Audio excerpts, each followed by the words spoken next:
Hey there friends, David Lightbringer here. Thanks so much for clicking on my video. And you know, if there's one thing that I know about the A Song of Ice and Fire Game of Thrones fandom that we're all a part of here, it's that we all love secret Targaryens, right? Who doesn't? Jon Snow is a secret Targaryen, of course, and some people even think Tyrion or Jaime and Cersei are secret Targs. And then there's young Griff, aka Aegon the Sixth Targaryen, quote unquote, aka Fagon, who seems to be a fake secret Targaryen, which is kind of meta, actually, at this point. Although some people do, of course, think that he's real. Hashtag Trugon. Hashtag Fagon. The first secret Targaryen, really though, in the story, was actually Maester Aemon, formerly Prince Aemon Targaryen, whom we hung around with for most of A Game of Thrones before he sort of dropped the mic on Jon and told him who he really is. Maester Aemon is a good bit more than a secret, or you might say forgotten Targaryen though. I would actually call him a retired Targaryen waiting around for a prophesied Targaryen, the prince that was promised. And what's great is that even though he's chosen an extremely remote location to wait around for said prince, he actually gets lucky and has Jon turn up right on his doorstep,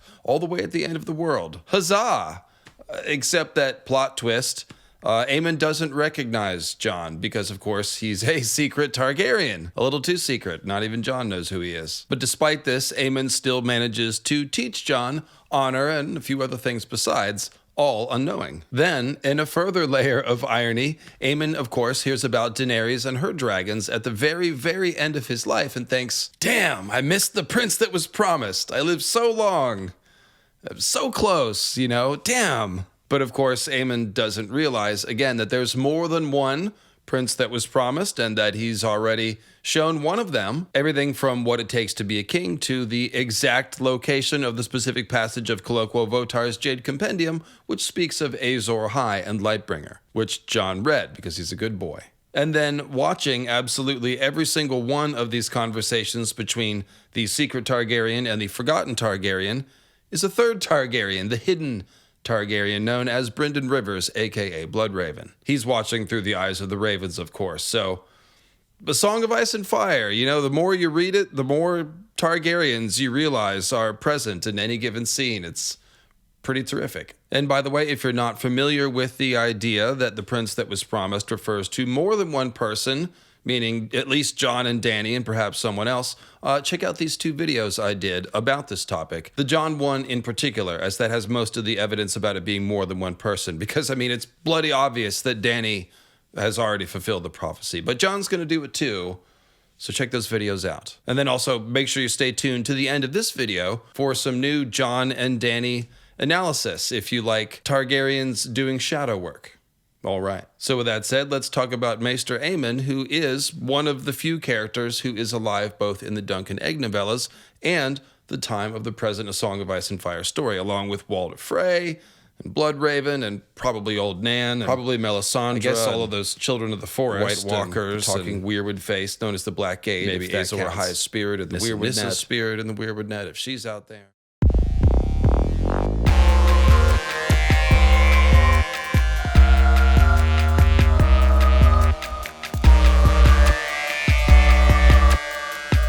Let's quickly review the timeline of Aemon's life, so we've sort of got that in the back of our head, as we set about trying to answer the question of what makes the character tick. We'll put our Maester Aemon timeline up on the screen, and as you can see, Aemon was born in 198 AC to Maekar Targaryen, Prince Maekar Targaryen, and Diana Dane, and he lived to be 102 years old. That's how old he is when he dies in A Feast for Crows, which takes place in 300 AC. But back in 198 AC, when Aemon was born, it was King Daeron II sitting the Iron Throne, and that, by the way, is the same King Daeron who was challenged by the rebellion of Daemon Blackfyre, and also the same King Daeron who reigned during the first Dunk and Egg novella, The Hedge Knight, which takes place in 208 AC. Aemon would have been about 12 during the time of the Hedge Knight, so about 3 years older than Egg, his younger brother. And because Aemon was actually sent to the Citadel when he was 8 or 9, he had already been there for about 3 years at the time of the events of the Hedge Knight. So that's why Aemon isn't in any of the Dunk and Egg stories directly, although they certainly mention him a few times. So about a year after the events of the Hedge Knight, the spring sickness, the great spring sickness hits, and it kills King Daeron, and many other Targaryen family members and Westerosi, with the result being that Aemon and Egg's grandfather, Aerys, becomes king, and their father, Maekar, moves up in the line of succession, with Maekar ultimately being named crown prince and heir to the throne a few years later in 115 AC. Then in 221 AC, King Aerys dies and Maekar becomes King Maekar I, with Aemon being 23 years old at that time and Egg being around 20. And just as a side note, Dunk and Egg apparently visited Old Town sometime after the Spring Sickness, and this is when Maester Aemon famously measured Dunk at an inch shy of 7 feet. Now, the big moment for Aemon comes 12 years later in 233 AC, when Maekar dies with no clear heir, and a great council is called to resolve the matter. Without a civil war, by the way, because that is a thing you can do. Aemon is 35 or 36, and Egg 33, and before the throne is given to Egg, which is what happens, he becomes King Aegon V after the Great Council, there is a small faction of people who are dissatisfied with Egg. They called him half a peasant because of his travels around the land with Dunk and because of his general sympathy for the common folk. And so that faction quietly tried to see if Aemon might be willing to set aside his maesterly chain and vows and become king. Aemon quietly refused, effectively ceding the throne to his brother Egg. And although we can't know for sure why he did that, I would wager to guess that it's a combination of two things. One, he surely wanted to honor the vows that he had already sworn to the Citadel and his own personal decision to pursue knowledge and learning instead of power. And two, he probably saw in Egg, his brother, the makings of a good king. Aemon seems to then have convinced his brother Egg to send him to the Wall in order to remove himself from any potential attempts to use him to undermine King Egg's power, with everyone, of course, being cognizant of the recent history of Daemon Blackfyre, who was essentially used by a bunch of high lords who were dissatisfied with King Daeron to stir up rebellion and strife and warfare and all the rest. Aemon himself speaks of all of this to Sam as they are sailing to Braavos in a feast for crows. "I was not born blind," he reminded them. "When last I passed this way, I saw every rock and tree and whitecap, and watched the gray gulls flying in our wake. I was 35 and had been a maester of the chain for 16 years. Egg wanted me to help him rule, but I knew my place was here. He sent me north aboard the Golden Dragon and insisted that his friend Sir Duncan see me safe to Eastwatch. No recruit had arrived at the Wall with so much pomp since Nymeria sent the watch 6 kings in golden fetters. Egg emptied out the dungeons too, so I would not need to say my vows alone. My honor guard, he called them. One was no less a man than Brynden Rivers. Later, he was chosen Lord Commander." "Bloodraven," said Darion. "I know a song about him. 1,000 Eyes and One, it's called. But I thought he lived 100 years ago." "We all did. Once I was as young as you." That seemed to make him sad. He coughed and closed his eyes and went to sleep, swaying in his furs whenever some wave rocked the ship. So, if you recall, one of the very first, perhaps the first act of King Egg's reign, and I'm just going to keep calling him King Egg instead of Aegon V, so you know who I'm talking about. The first thing that he did was to send Bloodraven to the Wall, a supposed punishment for his dishonorable killing of Aenys Blackfyre, it was, who was invited to the Great Council and then sort of treacherously executed by Bloodraven. However, given the fact that Bloodraven and King Egg were both very, very interested in prophecy and the prince that was promised, and given that Bloodraven was sent to the Wall with checks notes 100 of his special Raven's Teeth soldiers, and given that Bloodraven was soon elected Lord Commander of the Watch. How did that happen? It seems that, many people are saying that this may have not really been a punishment so much as Egg and Bloodraven attempting to prepare for the end times and the White Walker threat. We sent a wizard and 100 of his best soldiers up there. And the fact that Maester Aemon joined them strengthens this notion even further because, as I said at the top, it kind of seems like Maester Aemon has been waiting around at the Wall for the prince that was promised for decades. When Aemon says, "But I knew my place was at the Wall here," That sounds like a little more specific than just trying to get away from King's Landing, but rather knowing that his place was at the wall, that he was needed at the wall. And that's where Jon and we, the reader, find him in a Game of Thrones as old blind Maester Aemon who tends the ravens at Castle Black.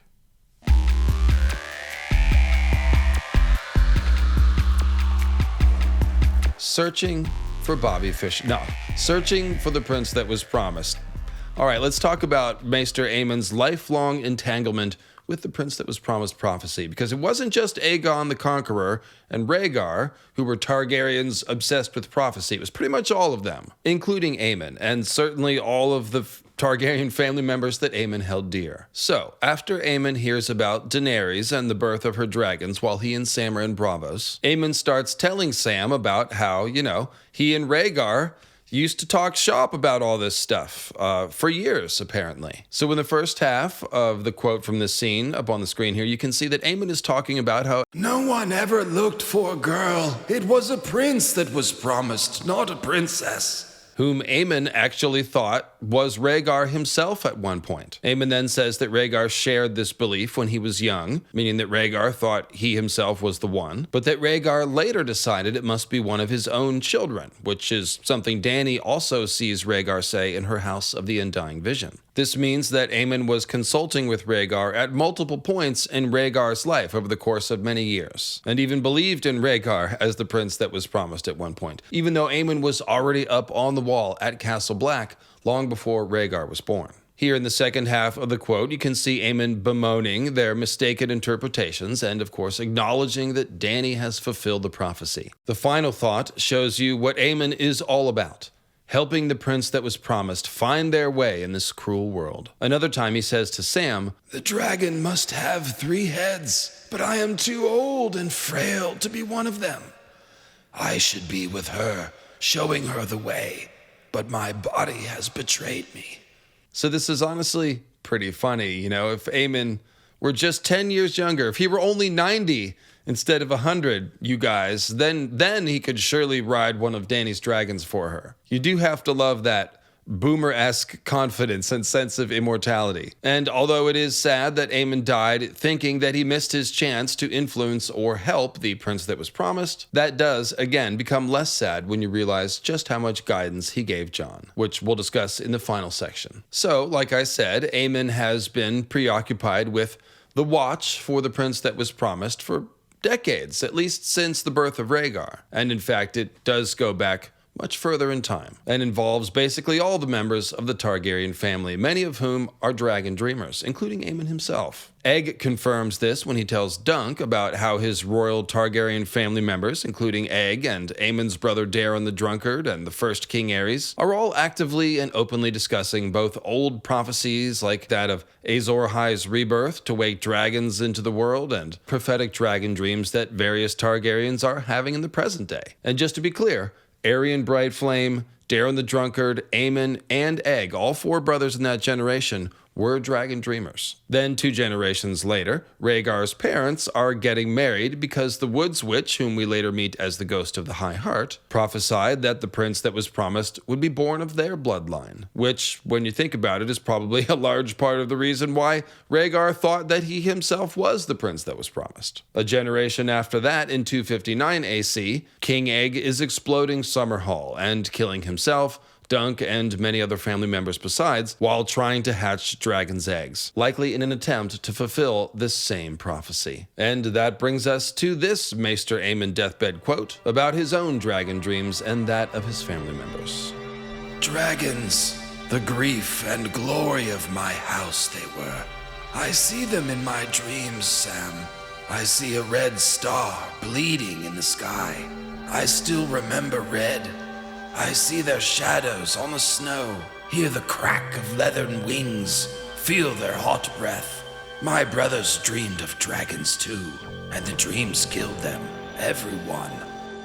This passage pretty much perfectly encapsulates the emotion of Aemon's character. full of grief for the tragedies that have befallen his family generation after generation as they labored under the great responsibility of the prince that was promised prophecy, and yet somehow desperate to keep searching, somehow still full of faith that the prince that was promised is out there somewhere and needs help saving the world. Now, the worst tragedy that Aemon had to endure was the fall of his house, which is part of his dramatic secret Targaryen identity reveal to Jon and the reader. Aemon is speaking to Jon about love being the death of duty, which is a philosophy we'll discuss in just a moment. And Aemon has just finished telling Jon of several Lord Commanders who had faced very difficult temptations to involve themselves in the wars of the Seven Kingdoms. Jon comes back at Aemon with some, "you wouldn't understand," because of course Ned was at that time imprisoned and named a traitor to the crown. And Aemon's response is to dip into his personal bag of sorrow and heartbreak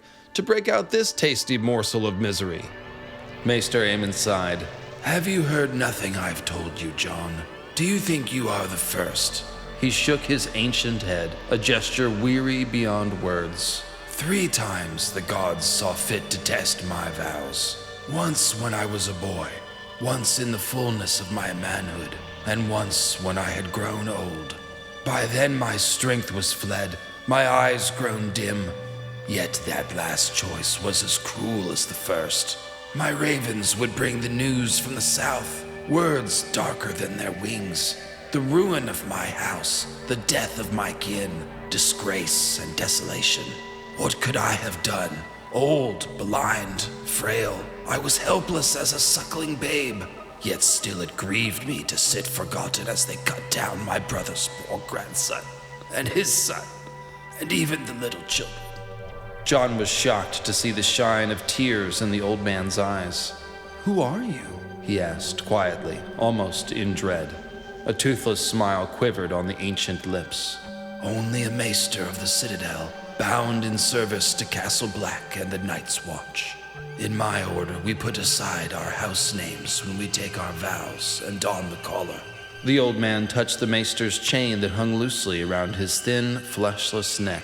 My father was Maekar, first of his name, and my brother Aegon reigned after him in my stead. My grandfather named me for Prince Aemon the Dragon Knight, who was his uncle or his father, depending on which tale you believe. Aemon, he called me. Aemon Targaryen? Jon could scarcely believe it. Once, the old man said. Once. So you see, Jon, I do know, and knowing, I will not tell you stay or go. You must make that choice yourself, and live with it all the rest of your days, as I have. His voice fell to a whisper. As I have. Well, that's pretty heavy. Yeah, and you'll notice that Aemon isn't even saying that he made the right choice, just that you have to choose and then commit to it and live with the choice. As I have. As I have. You could just see him, blind as he is, staring away into the distance. All right. And by the way, we don't know what Aemon's first test that came during his youth was. The second one was when he passed over the chance to sit the Iron Throne, and the third one is the one he just mentioned, the downfall of his house. But the first one is a mystery as of yet. Maybe George will reveal it in a future Dunk and Egg story, but if I had to guess, since it's him in his youth in Old Town, probably he fell in love with somebody and then had to deny that love in order to keep his vows as a maester. But that's just a wild guess, so maybe we'll find out. In any case, we certainly can feel through Aemon's words how deeply the tragedy of his family's downfall scarred his psyche. And we can assume that Aemon might have lost a lot of his faith in the prince that was promised prophecy at that point, perhaps even all of his faith, especially after he heard about the death of Rhaegar and even his children. This is why there is so much shock and excitement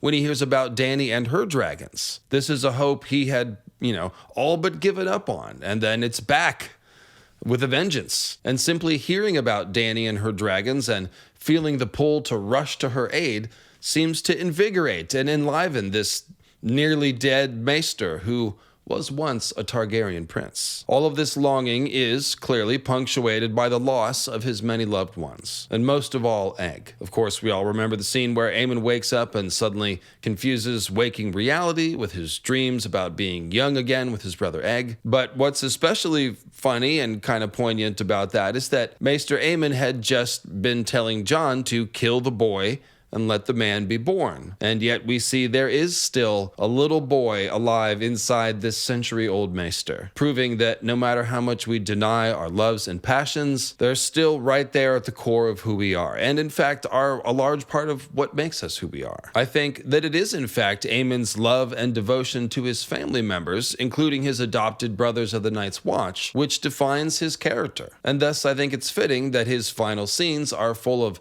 declarations and expressions of love for his family, as well as unwavering devotion to the family cause, which is, of course, the prince that was promised and saving the world with dragons.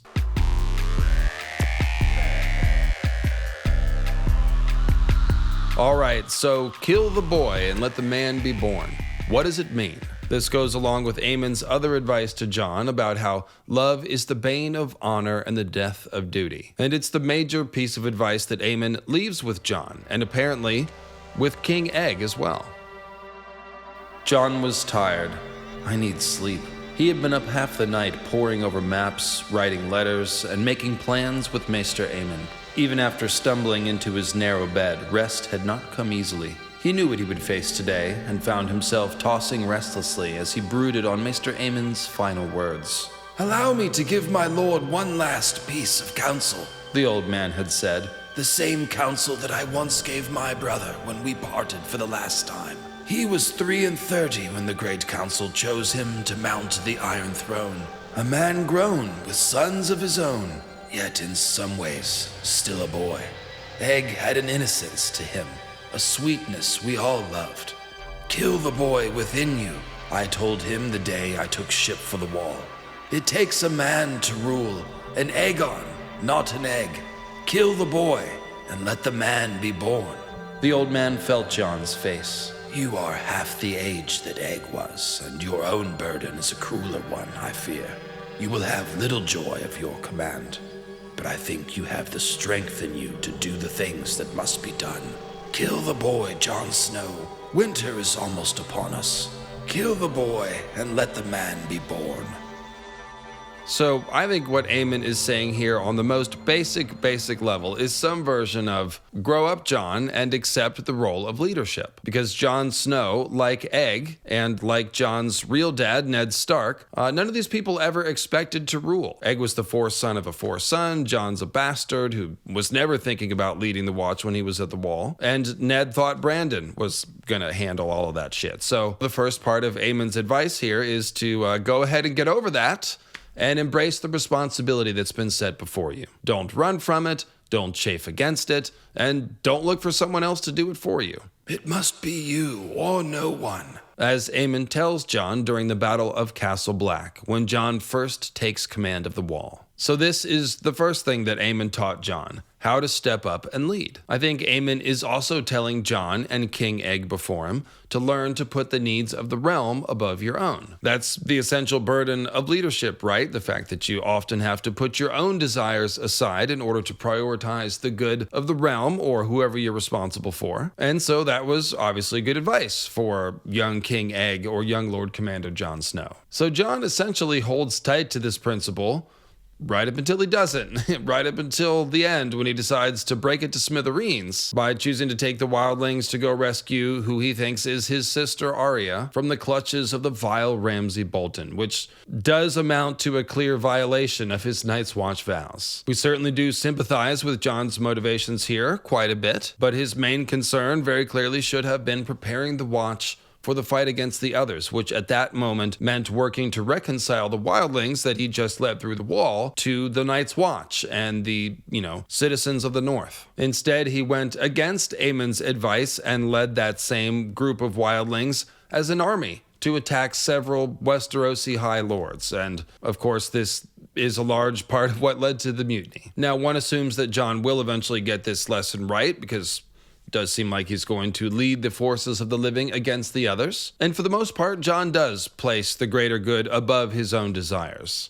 Except for that one time. And for the most part, he is, of course, the person most concerned and busy with preparing for the others. That was a large part of why he let the wildlings through the wall, and then immediately used them to man many of the abandoned castles along the wall. Now, of course, the other reason why Jon let the wildlings through the wall is because he has seen them up close, spent time among them, and realizes that they are, just people, like all the other people, and therefore should be on the south side of the wall and not on the side with the others, where they can become new recruits for the army of the dead. Jon is essentially seeing through the anti-wildling bias and bigotry of the north, and instead seeing how they can play a part in the fight against the others. And these qualities, by the way, are a large part of why Maester Aemon first identified Jon as someone that they should train for leadership and rule. And of course, Aemon continued to promote Jon and helped Sam come up with a plan to make Jon Lord Commander, etc., etc. If you remember, it was Jon's empathy and courage in standing up for Sam when Sam first came to the Watch and was getting bullied in the training yard, followed up by the wisdom that Jon showed when he was making the case to Maester Aemon and others that although Sam lacks martial prowess, he did have many qualities that the Watch was in need of and could make use of. So that's how Aemon first spotted Jon as someone they should train to be Mormont's successor, and we see Aemon continue to nurture those qualities in Jon throughout the other books. So returning to Jon's attempt to understand what Aemon meant by kill the boy, let the man be born, and love is the death of duty, I think Jon does make the mistake of thinking that subsuming his own desires, i.e. killing the boy, is always good, sort of by default. For example, he sends all of his friends away to other castles, when instead he should have kept those friends around him as allies at Castle Black to help sell his policies, his controversial new policies, to all the other Night's Watchmen, something that Jon clearly failed at doing by himself. Jon also remains uncomfortable with his warging ability, refusing to embrace the power of his link with Ghost, and even chaining Ghost up so that he doesn't fight with Baroque's boar. This works in parallel, you'll notice, to Dany chaining up her dragons down in the darkness under the Pyramid of Meereen. Dany is similarly denying her power here, supposedly for the good reason of preventing the dragons from accidentally killing anyone else, like poor Hosea. But she kind of went too far with this and reduced her own power and left herself vulnerable to an assassination attempt. Now, Maester Aemon himself, of course, is chained, a maester chained and sworn, as he says, and he's accordingly chained in his decision-making because of the philosophy that he has embraced. But because Aemon has come to terms with the restrictions of his maesterly vow many, many years ago, which is kind of what he's encouraging Jon to do, Aemon can manage to live with the decisions that he's made, if only barely. So I think what George is ultimately talking about here is the idea of reconciling yourself with your shadow in order to attain a kind of self-mastery. I've been thinking about the Jungian concept of the shadow a lot recently, probably because of Nosferatu. Check out the Vampire Lore Summit that I just did with Grey Waste Tim, in fact. But of course, this concept of the shadow self is a major topic of contemplation all throughout A Song of Ice and Fire, and in fact, in some of George's other works as well. So just to do a basic summary, a person's shadow in this context is essentially their dark side, their animal or base instincts, which don't care about things like ethics or reason. When George talks about gray characters and how all of us have light and dark inside of us, this is what he's talking about. And Jung's main point with this concept of the shadow is that when you repress or refuse to acknowledge your dark side, your capacity to do evil, it's more likely to come out unexpectedly in monstrous form, like Dracula. So reconciling yourself to your shadow then, and again, basic explanation, it begins with simply being aware and cognizant of your shadow so that you can better understand it and thereby better master it and become the master of yourself. So I think what Jon kind of did was essentially to confuse the idea of putting aside childish desires and growing into a leadership role with a kind of total repression of your desires. So when Aemon says that love is the death of duty, he's not saying to become a person empty and devoid of love. He's simply saying to be aware of the potential conflict that can arise between love and duty, just as one is aware of one's shadow and the desires that can come from it. After all, I believe it is a kind of love for your fellow man that drives someone like, say, Qhorin Halfhand to bravely and creatively sacrifice his life for the good of the realm. I don't know that that's something a passionless, dead on the inside person would be capable of doing. Now, George really is giving us some pretty literal depictions of the Jungian shadow concept. For example, after Dany chains 2 of her dragons in the dark so they don't harm anyone, her dragon called the Winged Shadow descends on the fighting pits and hurts a lot of people. Ghost, of course, is called Jon's shadow many times. And like Dany, we can see that Jon's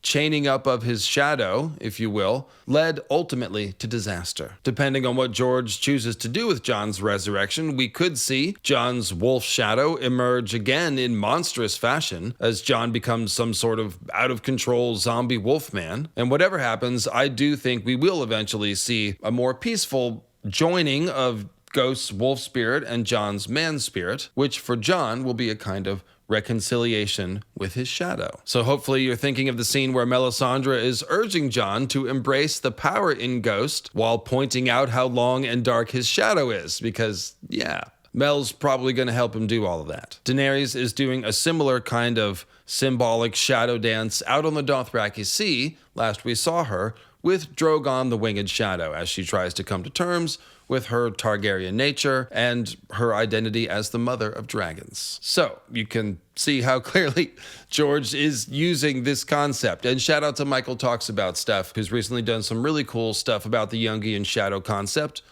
in the context of the others. And yeah, we could talk about this all day really, but I think George is intending to leave us with a sort of open question by constantly putting his characters' desires and passions in conflict with their duty. So, for example, is Aemon really glad and satisfied that he didn't stay in King's Landing to help Egg find his way through the corridors of ruling the Seven Kingdoms and interpreting the ancient prophecies, given that Egg's path ended in Summerhall in blood and fire and death as it did? Is Aemon really happy that he did nothing to help King Aerys and Rhaegar and all of his children when they were being murdered and overthrown? When he says that if he were only 10 years younger, he could go to Dany, is he saying that the prince that was promised prophecy is so important that he would have broken his vows and left the Watch and left the Seven Kingdoms in order to help a pretender to the throne, a challenger to the throne of the Seven Kingdoms? And obviously, I'm not calling Dany a pretender. I'm just saying